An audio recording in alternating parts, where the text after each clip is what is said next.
This is Conversations on Careers and Professional Life, a podcast from the Foster School of Business, MBA Career Management Office. I'm your host, Gregory Heller. On each episode, I talk with guests from faculty and staff to students and business leaders about the skills and strategies that can help you design a professional life that you're happy with. On this episode, I speak with author, consultant, and friend Nikki Pava. Nikki and I met through a mutual friend many years ago and worked together on Eco Tuesday, which you'll hear about in the interview.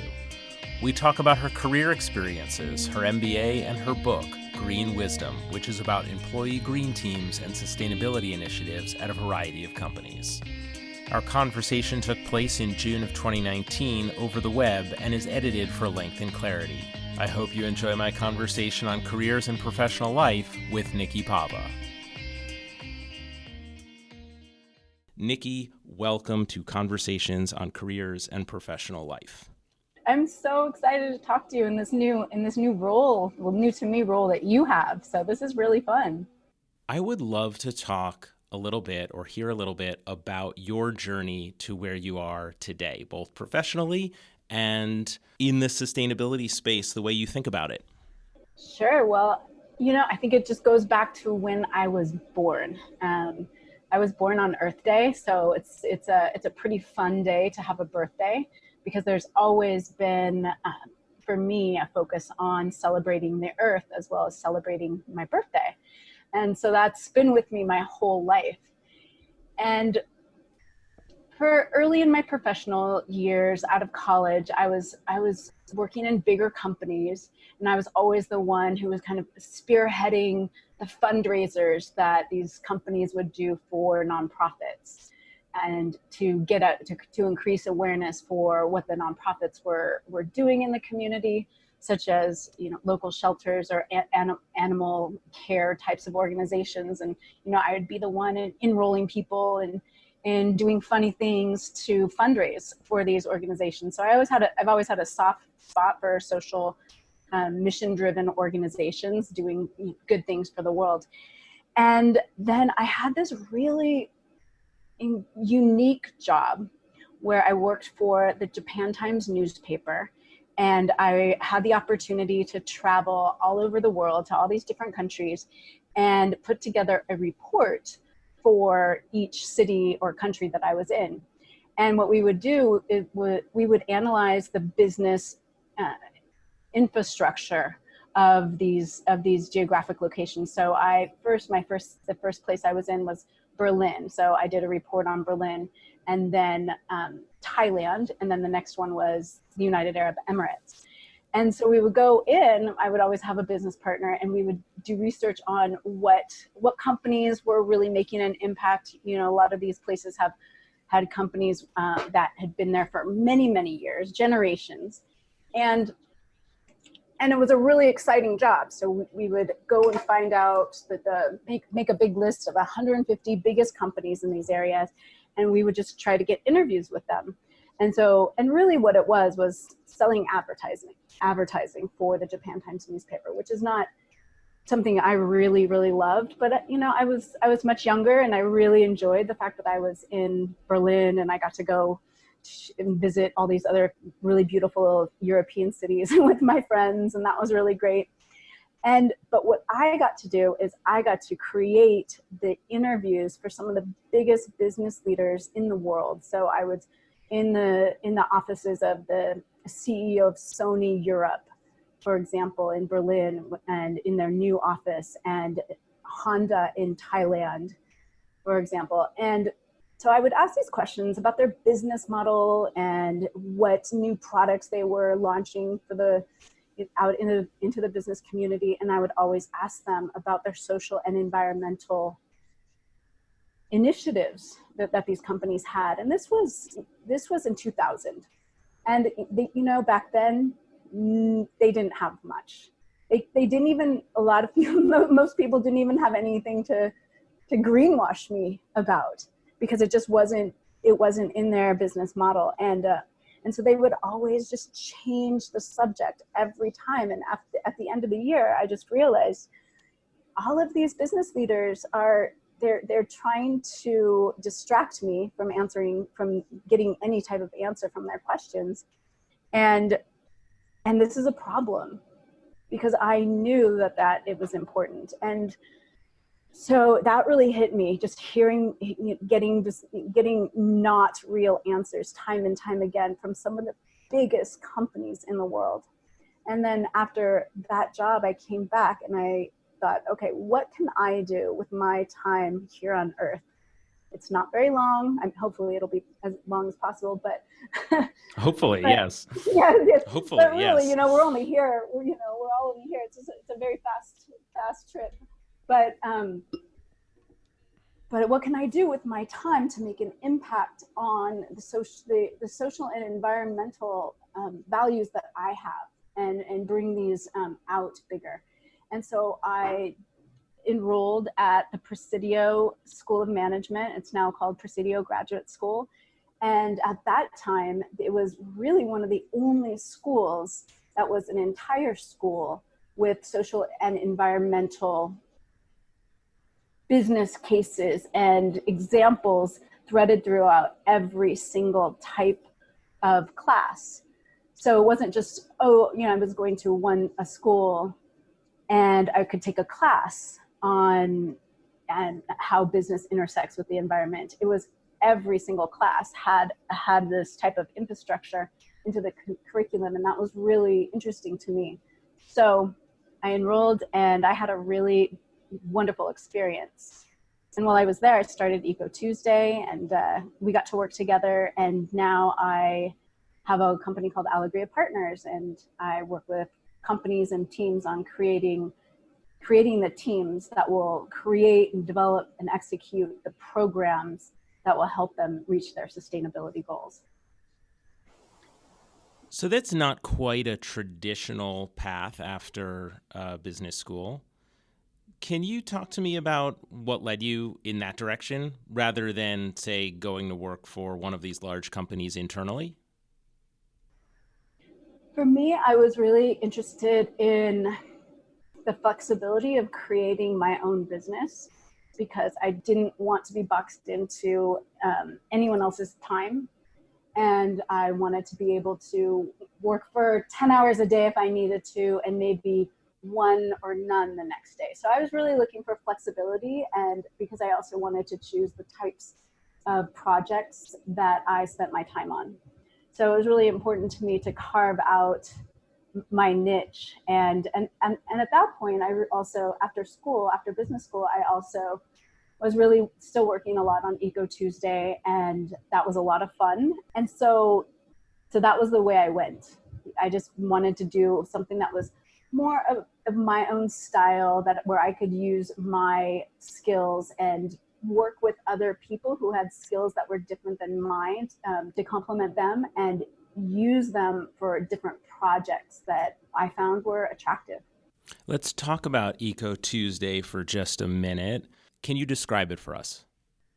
Absolutely. Eco Tuesday was created because this was 2006, and sustainability and talking about sustainable businesses and getting these businesses on the right track. It was becoming more of a popular business path, more of a popular business model, but people didn't really know exactly how to do it or who to talk to. So I thought, okay, what we need in our community, and I was living in San Francisco, is a place for professionals to gather so they can network with one another in their niche, and also in different industries, but with the same level of care for social and environmental values. At that point, it was all at the beginning stage, so there weren't events where people can go and be in a professional environment and really talk to each other. Eco Tuesday was started to bring people together of different types of industries once a month. And at the event, we would have a speaker from one of the different areas. Every month was a different theme. So someone who was very influential and very knowledgeable would come and share their wisdom. And then everyone would get into a big circle. And sometimes they would be small, but sometimes, especially in San Francisco, we had 250 people in one or two circles. And everyone had the opportunity to share their name, their company name and one sentence about what they were most passionate about around sustainability.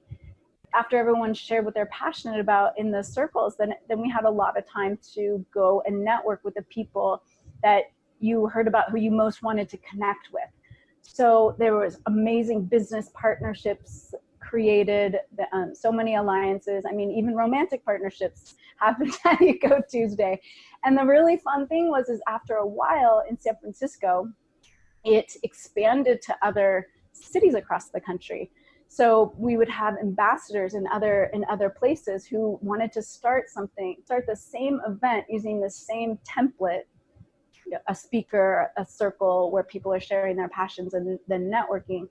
And at its peak, Eco Tuesday was happening on the same fourth Tuesday of the month in 13 cities across the country. So it was so energizing for me, and I think a lot of other people, to know that in all these other cities, people are having these important conversations about things they really cared about, and also about how they can integrate it into their business life and also their personal life. So after Eco Tuesday and graduating from Presidio with your degree, if I'm not mistaken, you did some more media work while you were building Alegria Partners?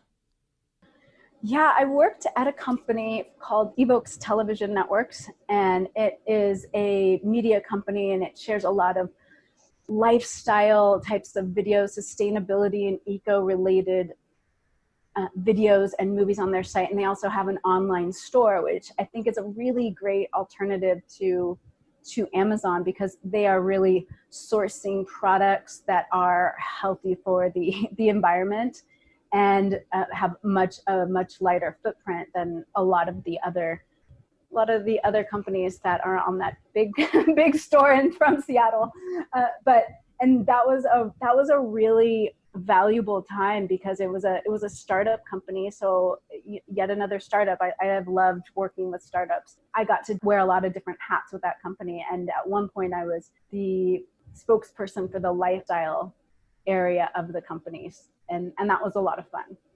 And now you're doing your own thing, and you wrote this book. I want to ask you, as we talked about, many of my listeners are currently getting their MBA here at Foster, and a number of them do have an interest in sustainability and impact-oriented work in companies. What advice do you have for someone coming out of an MBA program today, based upon your experience and what you see in the sector? What advice would you have for a student today as to what kind of experiences to get while they're in school, and what to look for either in their internship or their first position after graduating? I would suggest that if they choose to go to a company that does not have a sustainability-driven mission statement, or a department that works on corporate social responsibility, and if they're really still excited to go into this company, they could start one. I think one thing that I have really learned after researching and talking to all of the companies for Green Wisdom is that anyone at a company, from warehouse workers to CEOs, can start a team, and they can energize people to make programs and initiatives happen. Nobody needs to wait for this to happen. So I would advise people to find a great company that they feel proud to work with and work for. And if they see something missing in the social and environmental area that they're passionate about, to just make it happen. And you don't necessarily need to ask executives. You can start talking to your fellow employees to see what other people are passionate about, because you would be surprised. Just remember that you have the power to start a sustainability program, and maybe that sustainability program will turn into something that a few years down the line is mandated by the company, and people can get paid for it as their primary role. I was at a conference a few years back and was speaking with a colleague from Fuqua, and I remember what she said. that she tells the students that she works with who are interested in having an impact. She said, you can go and work for an impact-oriented company and help make it big, or you can go work for a big company and help move it in the direction of making an impact. The decision that you have to make coming out of school if you want to pursue either of those directions. So I think that's good advice, that anyone at any level can begin pushing a company in that direction towards sustainability or positive impact. I mean, exactly. I remember the first year I was at Presidio and I was in a class with Hunter Levins, and she's a very well-known sustainability leader. And it's really when it just really got instilled to me that businesses have the power to shape the way our future is going. And business influences everything people do.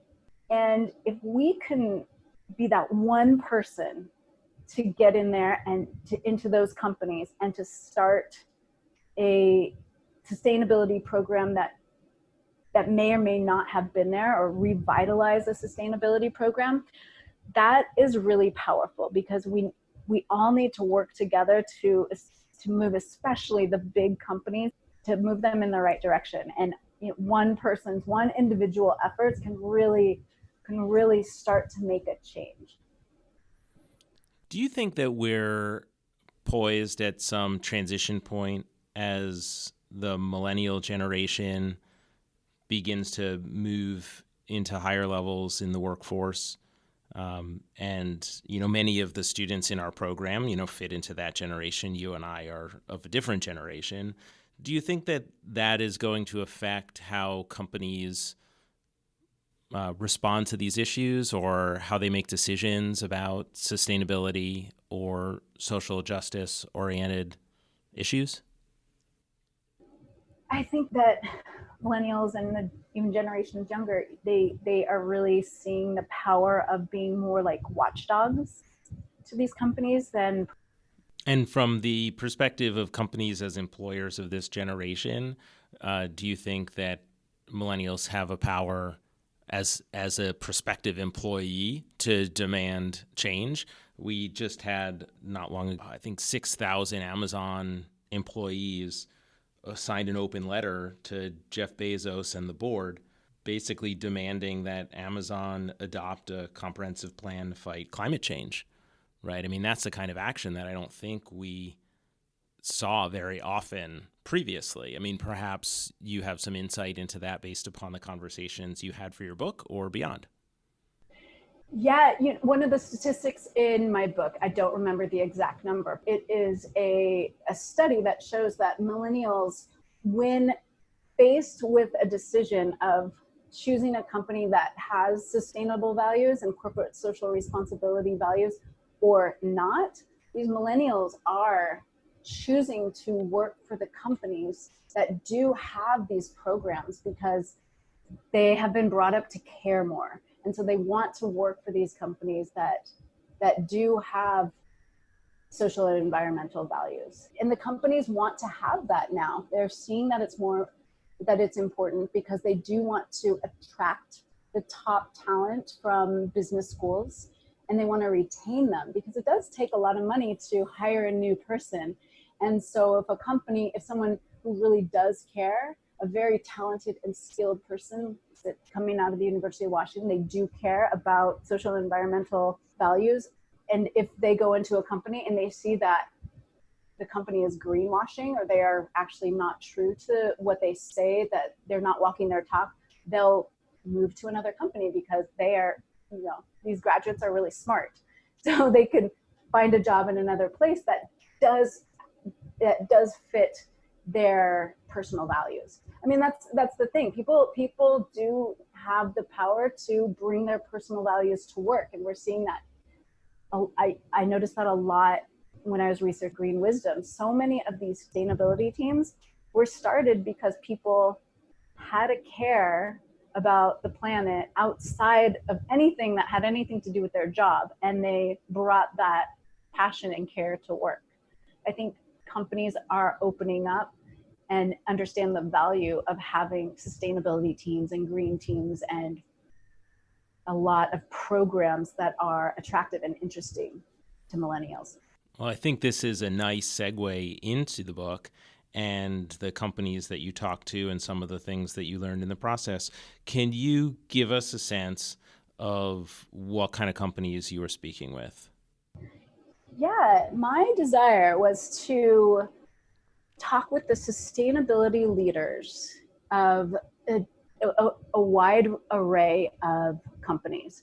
So I could have just talked to companies in the banking industry or the fashion world, but I really wanted to talk to a few different types of companies from different industries. So I have aviation. I talked with Alaska Airlines.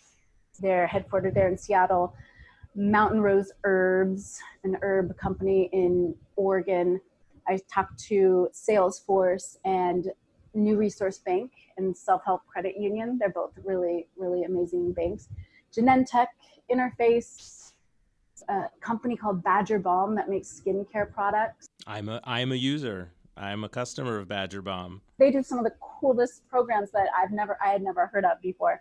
And Dr. Bronner's, who is, just such a cool company. I mean, the list of companies is basically like my shopping list. I've got floor carpet tiles from Interface. I use Dr. Bronner's soap, and I use the Badger Balm hand cream. So there it is. Well, and I fly Alaska. I fly Alaska all the time. Yeah, so I interviewed those companies to find out what the sustainability leaders are doing to create unity, to create energy, to increase communication, and really just find out what are the cool things they do that are a little bit different than the regular green team, lunch and learn type of things. And a lot of the companies are doing very innovative programs, so much education for employees, because they know that if people can learn inside the company where they are quite a few hours out of the week, and they bring that sustainability awareness to their home, that their ripple effect is really important. So this brings up a question for me. Obviously, it's great if individual employees are taking a personal stand as well as a leadership role in terms of using less paper or shutting off their monitor at night is one example I think might have been in the book, and purchasing more sustainable products for their home even. But that only goes so far, right? The companies, like, for example, it's fantastic that Alaska Airlines and Horizon Air are recycling on board and reducing their waste to landfill. They're still burning jet fuel, right? And that's not going to change because we don't have a viable alternative yet to fossil-based jet fuel at scale. How do you distinguish between what might be these feel-good programs that a company might institute, carpooling and compostable forks in the dining room, and the real bottom line impacts that a company's day-to-day business activities might have on the planet, the environment, or the communities in which they operate? So I'll give you an example from Dr. Bronner's. So a lot of people who are inside these companies, they can see what's going on in different departments and how they work. And at Dr. Bronner's, there is a guy named Josh, and he worked in the shipping department. And he saw that when the company would do dumpster dives and have a fun day and analyze how much waste they would have in their bins. But he noticed that the way that they were sorting all of their waste for the dumpster dive was different than their day-to-day business life. And he realized that it could be streamlined. And so what he did was he proposed that the company, and they started out with one department, they completely changed the way they do all of their waste output organizing in the shipping department. So it matched the way they did in the dumpster dive. And they noticed that they had a huge difference in the amount of just regular waste. So their recycling went up, and all of the different numbers, they all changed. And so because of that, they integrated Josh's idea into all different departments of the company, and it made a huge impact on their waste output. And as a result, they were able to make money when they were taking their waste to the landfill. They had almost nothing, and they got paid for all of their more valuable waste that they hadn't seen before Josh's bright idea. I mean, this is one guy in the shipping department who had this idea to completely change the way this bigger company managed its operations. And it's made a huge impact on the company's bottom line and their waste output and the morale of the company. So I think, just like that is an example of how one person can go and make a shift in a company if they're willing to speak up and show their leadership in these ways. Is there something that a company has to do to create a culture or an environment where the Joshes of the world feel like their suggestions fall on open ears and will be implemented? Yeah, I mean, some of the best companies have a really engaged executive team, and these executives are the one who help to create a financial budget for the sustainability initiatives. And that's a really good way.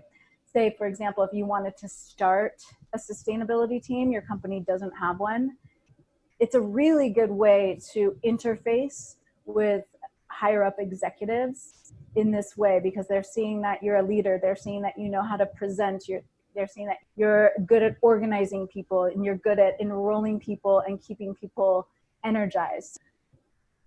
So I love the idea that waste becomes not a cost center, but potentially a profit center or revenue center, right, for a business. I know that there's been a lot of advances in how businesses can account for their waste, for their greenhouse gas pollutants. Can you talk about some of the various certifications that some of these companies you interviewed pursued? Oh, sure. So a lot of the companies are B Corp, and the B Corp is a certification process they need to go through. It's called the B Impact Assessment, and it's a rigorous audit of the company's social and environmental positions. So a lot of companies that are featured in the book are B Corp. Let's see, another one is Fair Trade. So that's usually in the food, cosmetics, beverage area where it might be the coffee growers or the chocolate growers. Yeah, and retail. And then for larger manufacturing companies that maybe aren't going to go B Corp, is there something that they can pursue? Yeah, the Global Reporting Initiative, or the GRI, that started in 1997, and it's a report that is published usually along with a company's annual report, and it's integrated into the sustainability report. And it's a modular framework that connects to all different areas of sustainability, and it's a very rigorous process. Usually there's a team of people in a company that really focuses on collecting all of the data from all of the different departments to make sure that it meets the GRI standards, because once it does, then you can say that you are GRI certified. So a lot of companies are using this framework as a foundation for their entire business model. Alaska Airlines is a part of the GRI, for example. I read a article that you wrote on Thrive Global about cultivating a culture of appreciation and cultivating community and, I believe, mindfulness within companies and teams. Could you talk a little bit about that and maybe how that showed up within the research you did for Green Wisdom? Mm-hmm. Having a lot of gratitude and sharing your gratitude for people's skills and people's contributions is really important, because people are doing a lot of these. I interviewed a lot of people who are spearheading a volunteer team, And a lot of people were doing these initiatives above and beyond their regular job. I also interviewed a lot of companies that were leading company mandated sustainability teams as well. But everyone loves appreciation. Everyone loves to be appreciated. And if you are the person who has put yourself or has been appointed the leader of a sustainability team, it's really nice. It really motivates people to show gratitude and to let people know that you care about where they put their time. And bringing that type of mindfulness, and also during meetings, for example, taking a moment to just talk about why you are there, what your intention is, and what you see is possible all together with everyone on a team is a really good way to keep the cohesion and to also allow for disagreements and heated discussions, because that's okay, because people expand when they hear different people's perspectives on things. But if you're mindful and you know that doesn't necessarily mean that something's wrong, then you're on the right track and your team can really work together to make an impact. I love the idea of really making that common goal, that common vision, something that is explicit. Nikki, are there any books or websites or podcasts that you pay close attention to or think are of high value to people who really care about the issues of sustainability in corporate America? Yes. I think one of the most important books that people could read is Natural Capitalism, Creating the Next Industrial Revolution. I mean, it was so important when I started at Presidio. It just really is an amazing overview of, all of the changes since the Industrial Revolution and how capitalism is really taking a toll on our natural resources. And so that is really important. Of course, there's Cradle to Cradle by William McDonough and Michael Braungart, and that also was one of the main books that we would use during our conversations, and figuring out how to integrate the examples in that book into our classes, such as accounting. That book was fantastic. I read it around the time that it came out, and this wasn't anything that I did for work, and I found it absolutely fascinating. And Natural Capitalism, which is by Amory Lovins, Hunter Lovins, and Paul Hawken, is another fantastic one. And Paul has written some other amazing books since then, more recently, that I think are great.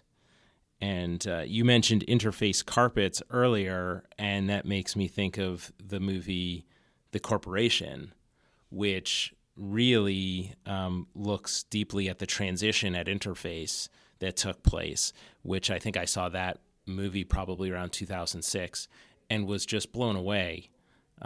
And it was a truly inspiring film. And I think that 13 years on, we're seeing so many more companies that have had that same kind of awakening and looked at ways to change their business processes, their manufacturing processes, to reduce waste, to recycle internally, to reduce water usage. And I think telling those stories, and this is something that you do in Green Wisdom and have spent a lot of your career doing, is telling and sharing those stories, I think is one of the most powerful ways to actually make these changes, start these changes at other companies. Mm-hmm. When you are going into a company and you have a really great idea, you need to make a business case for why you want to do what you want to do, which means you need to show what the return on investment is for your idea and for your initiative and your program, because a lot of executives most likely will put a lot of time and effort into something that's not going to turn around and generate some type of profit. And so a book called The Hip Investor, it is by a friend named Paul Herman, and The Hip Investor make bigger profits by building a better world. And his method is called human impact plus profit. And so it really shares a lot of systems that investors can benefit from that have a positive impact on society. So I think that's also a really important book that people can read to really get a sense of how they can apply their impact into the financial system of a company. As always, I'll put all of these book titles and authors in the show notes, so you don't have to scramble for a pen and find it right now. And I'd love to share one more thing that I recently, filmsforaction.org. And it is a site that aggregates a lot of activism types of themes.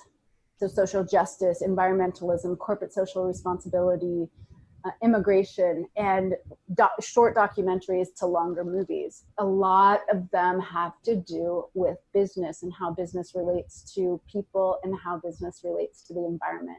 And so you can find something there that's 5 minutes long or an hour and a half long. Oh, that's great. I hadn't heard of that. I'll definitely check that out. As we draw to a close here, I wonder if there are any other insights that you've had in your career. Now you're 12 or 13 years after starting your MBA, things that you know now that you wish you'd known when you started down this road in business at the Presidio School. Yeah, and really it's never too late to get something started, something you care about started. You might think, oh, I should have done that 5 years ago or 10 years ago, but now is the time. And your energy can really have an inspiring ripple effect on everyone around you. It's like that proverb, when's the best time to plant a tree? 20 years ago. When's the second best time to plant a tree? Today. Yeah, exactly. To add to that, I recently saw a quote from Thich Nhat Hanh. Someone asked me, aren't you worried about the state of the world? And it says, I allowed myself to breathe. And then I said, what is most important is not to allow your anxiety about what happens in the world to fill your heart. If your heart is filled with anxiety, you will get sick and you will not be able to help. So I think that's being optimistic about the possibilities that we will adapt and we can make a good world for humans. Because the earth is not going to die. It's the humans that are really in trouble. In trouble, yeah. The earth is people say save the planet. No, it's save the humans. Yeah, save the humans. So, but if you go throughout your life, I mean, this is something that maybe I could have used many years ago. I think I was a little bit more pessimistic, but now I think of that, and there's the only way you can drive these initiatives and drive these projects and you really get up in the morning is if you are driven by optimism and the knowingness that the future is going to look different. It'll just be different than what we thought 10 years ago. Well, I think that's a great place to leave it. Thank you so much for taking the time to speak with me today, Nikki. Tell us where people can find more about you and Green Wisdom. They can go to www.nikkipava.com, NIKKIPAVA.com, and also Allegria Partners, ALEGRIAPARTNERS.com. Thank you so much. One of the key messages I took away from my conversation with Nikki is that anyone who's motivated can help make a difference in their company. If you're passionate about conservation and the environment, and that is not part of your job description, you can work together with others in your organization to affect change. Be sure to check the show notes at conversationsoncareers.com for the books and other resources mentioned during our conversation. While you're there, you can subscribe to my newsletter to hear about upcoming episodes. Thank you for listening to another episode of Conversations on Careers and Professional Life. I'd love to hear what you think about the podcast. You can email me at gheller@uw.edu. And if you've enjoyed this episode, please share it with a friend or classmate.